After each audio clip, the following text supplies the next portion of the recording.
แวกออกแล้วก็เอาจะห่างมันตั้ง มื้อนี้ก็เป็นมื้อที่สองได้มื้อนี้หมาก็มานำช่วงนี้หมาก็มานำได้มื้อนี้มาตุนมานำได้มื้อนี้มีการจ้างวานได้จ้างลุงตาพาเขามาคนโตได้นี่หมาผู้ค้าก็มานำมื้อนี้มาตุนได้นี่โอ้เพิ่นมานำได้มาให้มาสวนมาคอยเบิ่งสวนมันบ้านโคกสาได้หมาก็มานำพี่น้องพามาออกกำลังกายพร้อมกันมื้อนี้นี่เนื่องจาก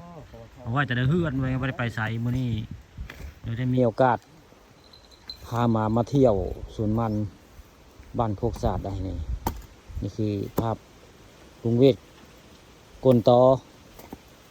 อยู่บริเวณปากกรุงบ้านโคกสาและผู้รับเหมาหน่วยปราบตอเลยหน่วยปราบตอเพิ่นได้อันก็ไผ่กับเพิ่นกับปราบได้รุ่นนี้ฮะก็ไผ่กับปราบมาลายกอได้บ้านนี้เปลี่ยนบรรยากาศมาปราบตอนลุงจากกอไผ่กับไผ่นี่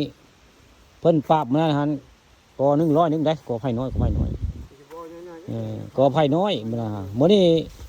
นี้ต่อมื้อนี้มื้อนั้นกอไผ่น้อยได้เนี่ยน้อยเพิ่นเอาเพิ่นฮะโอ้ยร้อยบาทพวกครัวร้อยละ2,000 3,000โอ้เท่าอยู่โอ้บ่เก่าไว้เมาก็ไผ่แล้วเมาต่อเนาะลูกเนาะมื้อที่2แล้วมื้อที่2แล้วมาเมาต่อมื้อนี้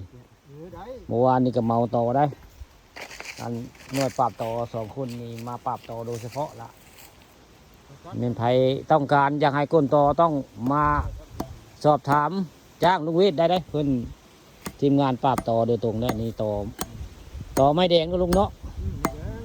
ต่อไม้แดงได้นี่ฮะนี่ต่อไม้แดงได้อันรถเอามาไว้เนาะลุงเนาะรถไทยชีส้มเอามาไว้ได้ตามมันโมติงพี่น้องมื้อนี้เอาคนได้มาปราบต่อแทนรถไทยสีส้มได้อยู่บริเวณสวนมันบ้านโคกสาดตำบลตาลอำเภอเตางอยได้นี่แต่แถวนี้มีแต่ป่ากุ้งนี่พี่น้องแถวนี้ป่ากุ้งแล้วก็เห็ดใกล้ป่าลายได้หมองนี่ไก่ป่าสีลายเป็นพิเศษได้อยู่บริเวณสวนมันป่าทองคำนี่ไก่ป่าลายได้สัตว์สาวาสิ่งก็ลายมีเขากระแตพี่น้องกระแตก็มีได้นั่นนี่นะผู้ฆ่ามานั้นเพิ่นเล่นอยู่ในบริเวณเถียงกระแตไว้ใช่ไหมกระแตก็ได้นี่คือเป็นภาพในการลุงเวทกำลังกลนโตได้นี่กลนโต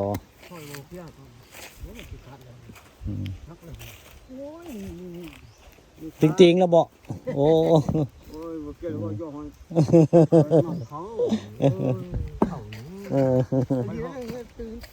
มันจะคุยแล้วเอาเบิ่งก็คาดดอกมันจะคุยแล้ว